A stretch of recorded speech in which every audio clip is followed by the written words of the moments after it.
It's a battle of the Disney CEOs, and yes, Michael Eisner is ready to lay a blow on Bob. Bob Iger responding as best he can, but in a very no-win situation because Michael Eisner, his predecessor, has discovered the weakness, the way to send Bob Iger out, devastated and in a Disney daze.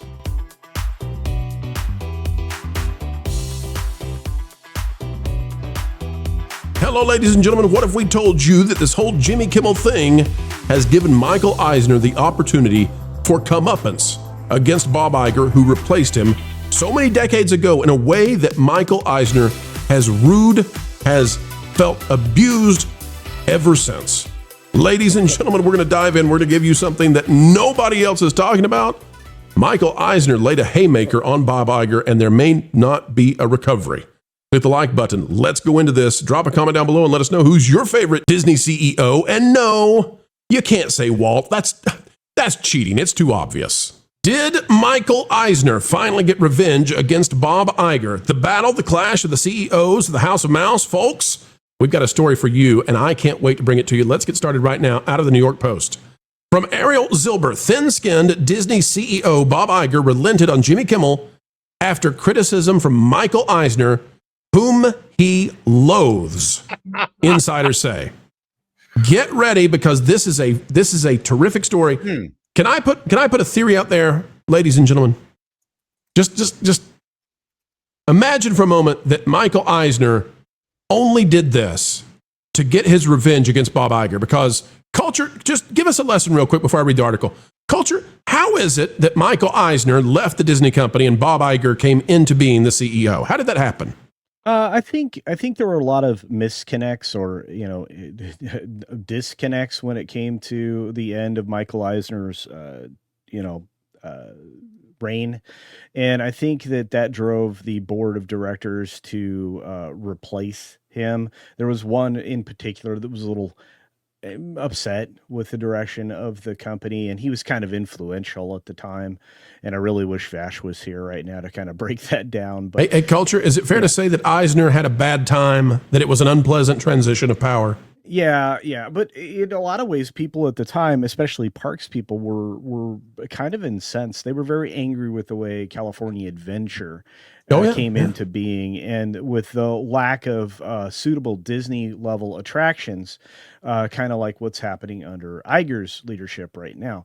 But there was a lot of half-baked ideas and budgets that were exceeded, and things that were promised that weren't delivered. And Eisner he especially the Disney family, he just kind of wrung them the wrong way. And one in particular. So Michael Eisner, who is now 83 years old and still looks fantastic. He does, phenomenal. And he's brilliant if you've heard him speak. Yeah.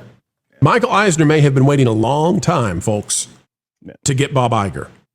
Here's what it says. Disney CEO Bob Iger moved to put late-night host Jimmy Kimmel back on the air after he was stung by criticism from his old boss, Michael Eisner, whom he loathes, according to a report. Iger, who is said to have a reputation for having a thin skin, boy, we've heard that, relented on Monday and gave the green light to resume new episodes of Jimmy Kimmel Live without requiring the longtime host to offer up an apology for falsely claiming that Charlie Kirk's alleged assassin was one of the quote-unquote MAGA gang. Thank you, New York Post, for being honest. Thank you, Ariel. While Iger was pilloried by unions, entertainers, and liberals for the move, it was Eisner's drive-by message on X that stung the most, according to Puck News. And what did Eisner have to say? Well, in a rare public rebuke, Eisner, whose bruising mid-2000s succession battle with Iger is said to have soured the relationship between the two men, wrote on an X post last week asking, where has all the leadership gone? Eisner accused his successor of failing to stand up to out-of-control intimidation by the FCC. But may I posit an idea, ladies and gentlemen? And what I would posit to you is, maybe the argument doesn't matter as much as the opportunity to zing Bob Iger. Bob Iger is going out of Disney in less than a year, almost certainly, unless he gets another delay. He's always been this guy who is perceived as being one of the best CEOs of all time. That's got to have been, it must have been a hard thing for Eisner to swallow. And now in the farewell campaign of Iger's twilight time at Disney, Eisner gets the chance to just absolutely put him in an unwinnable situation. So Iger does what Eisner has complained about. Iger tries to remedy it by bringing back Jimmy Kimmel. Now, half the stations or half the population across America will not watch Jimmy Kimmel because the affiliates are rejecting that and say, no, he's too awful. And what does that mean? It means that Eisner has managed to put Iger in an even worse position than he was before.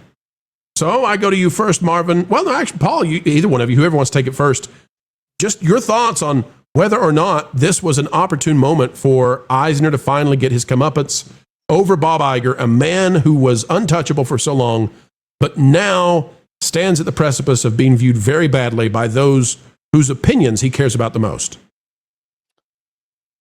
The timing is weird. I don't understand the timing. But Eisner never weighs in on politics at all, ever. No. So but this one time, I don't understand the timing. That's exactly why I'm theorizing what I am. That this was the chance to hit Iger in a way that he could never do before, because it's unwinnable. He's checkmated no matter what he does. The left was either going to turn on him, or the market was going to turn on him. Iger loves the left. Iger loves a yacht a lot. That's right, folks. I said it. He loves a yacht a lot. He loves when the market rewards him. Thus, it's unwinnable. He can't have both. Maybe he could have neither. He's going with having the left on his side, but even the left now derides him for even pausing Kimmel for a day or two. Oh, he got creamed for that. Yeah. Will they forgive him now? No, never. The left never forgives. You have to swallow the entire catechism or nothing at all. Look at what happened to J.K. Rowling. J.K. was one of the biggest feminists of all time. Right. She only disagrees with him on 1% on the trans issue. She just said that lady penises shouldn't be in women's spaces. That's the best way to put it ever. Women wieners can't come in here. That was JK's statement. And that was it. That was the extent of her concern. But you have to eat the entire enchilada on the left, or you're out. That's right. No euphemisms here on enchiladas. No, folks. None. Marvin, get in here. Eisner has won. There's no way for Iger to get out of this. And if the two men harbor distrust and discontent towards one another, even contempt, Eisner walks away at the end of the day having the victory he wanted. I think Eisner gets a bad rap for the last couple of years of his reign with the company, but you have to look at the things that Michael Eisner did as CEO. I mean, he pulled that company back from the brink. He had the largest, the stock is obviously much higher now because obviously it's a different time, it's inflation and whatnot, but he actually had the biggest stock percentage increase of any CEO in Disney history. I mean, he pulled that up. He started the Disney Renaissance. He built Disney's MGM Studios. He was more of a showman. He was more of a Walt type character because Michael Eisner was always, like before, like the Disney Channel family movie of the week or ABC movie of the week was Michael Eisner on the screen welcoming you to the movie. It's the thing Bob Iger never does. Bob Iger never puts himself out in front of the people. Michael Eisner did that all the time. He was an ambassador of the brand in a way Bob Iger has never been able to do. The only thing Bob Iger has ever been able to do is spend other people's money to buy things that he then brings in and ruins. Michael Eisner actually created, whereas Bob Iger just appropriates. So I think that Iger has a lot of inferiority, almost an inferiority complex when it comes to Eisner. So when Eisner starts being like, where's the leadership? But that's got to light a fire under Bob to be like, I'll show you leadership. So yeah, I think there's a lot to this that I think the Eisner comment really lit a fire under Bob, for better or worse. Right? Egos are strange things, and you can think that people don't have them at certain levels. It's actually the opposite. It's way bigger. It's a way bigger offense. And when we're talking about in the twilights of your career, we're talking about legacies and how you think you're going to be perceived. This I think went straight to the heart of Iger. Culture, You've paid close attention to the Disney company for years and years. I want to give you the opportunity to weigh in on the Eisner versus Iger situation. And I think we've probably come to just about the end of it. I don't think we're going to get any more big waves. I think this is the final battle between these two guys, and Eisner essentially won. Well, yeah, I mean, my assessment is very similar to what Marvin would say. I mean, he was more of an in your living room kind of a CEO. He was there with you. He was, Wonderful World of Disney. He kind of invigorated a lot of traditions within the Disney company, and at least, and if Ash was here, he'd probably also mention, really push things towards the Disney University and the golden age that he restarted. A lot of his efforts were there to get to get a lot of deals completed for Iger. Iger didn't really do much in his tenure. He really wasn't a visionary. He was good at acquiring things, and that's going to be his legacy. He acquired things to then, before he left, destroy them. And, the conversation around his hubris will be something that we'll talk about for years, especially since he wrote a book that was supposed to be his exit window called Ride of a Lifetime. Well, it wasn't done yet. And this is the disaster of a lifetime at the end of the road. And I don't think his legacy recovers, whereas Eisner gets to polish his cap again and leave the company in a situation that was far better than Iger, his successor, did. He really did, despite a lot of bad blood at the end, and especially with the Disney family specifically.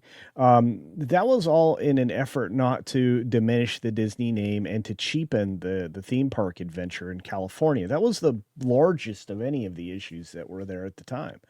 Eisner went on to successfully, lead other businesses. And, he had a sports memorabilia company. I believe he acquired Tops and some other things that he ended up turning right around. But unlike Iger and, that silly guy that left CNN worse off and went off to do a Redbird Capital adventure, Eisner had a legacy. He built theme parks, and you hear the word parks, where the only thing Iger did was develop in China in a park that could disappear at any point in time.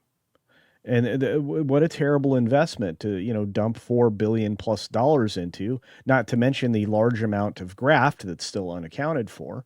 Like I said, it's a picture of two men, and there's a very dim picture of Iger at the end of the road that could have been much more pleasant had he not dipped into the political. And whether or not he takes a political stance, because as you pointed out, he doesn't usually, do that publicly. Talking about Eisner. Eisner never did that. Eisner kept the parks, the company out of politics, much to his betterment, and the political visits even to the parks or to the company were not treated as political events and rather just PR moves. They never leaned one direction or the other. So there's, like I said, the distinction between these two men is easy to make. And, for all his acquisitions, Iger didn't do anything. Somebody tell me what he did. He built more cruise ships. I actually took Bob Iger's masterclass. Yeah. I had to do it for a client that I was writing for at the time. And, it was literally just like, well, this is how I bought Pixar, and this is how I bought Marvel. And I'm like, he's literally just walking you through him buying things. I already know how to buy things, Bob. I use Amazon every day.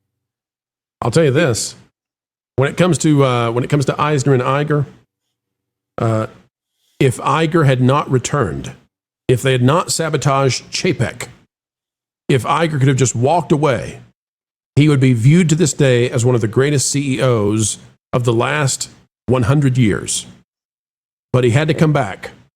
He had to go political. He had to go woke.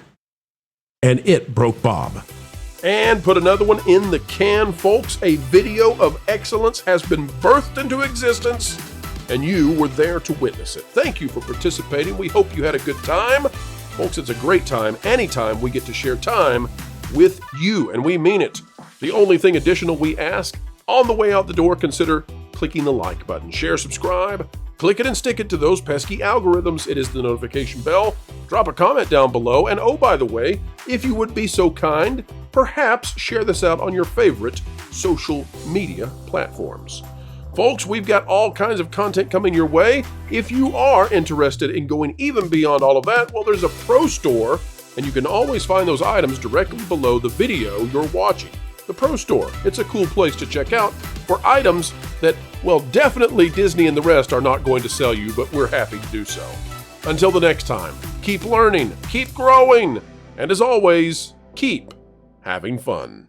Jump into the water. Why listen to music made by people and companies who really don't like you? Check out Vacation Radio today and prepare for all new content made by the people behind the WDW Pro Channel.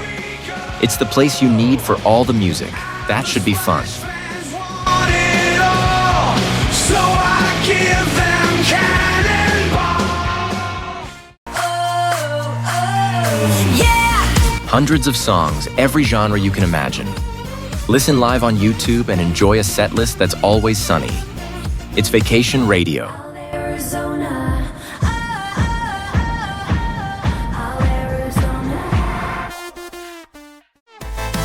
Pineapple pizza, Hawaiian ice freeze, yeah. Can't wait to be up. 3 days of you and me. What are you waiting for? Every WDW Pro video has a link to Vacation Radio in the video description. Try it out and subscribe today.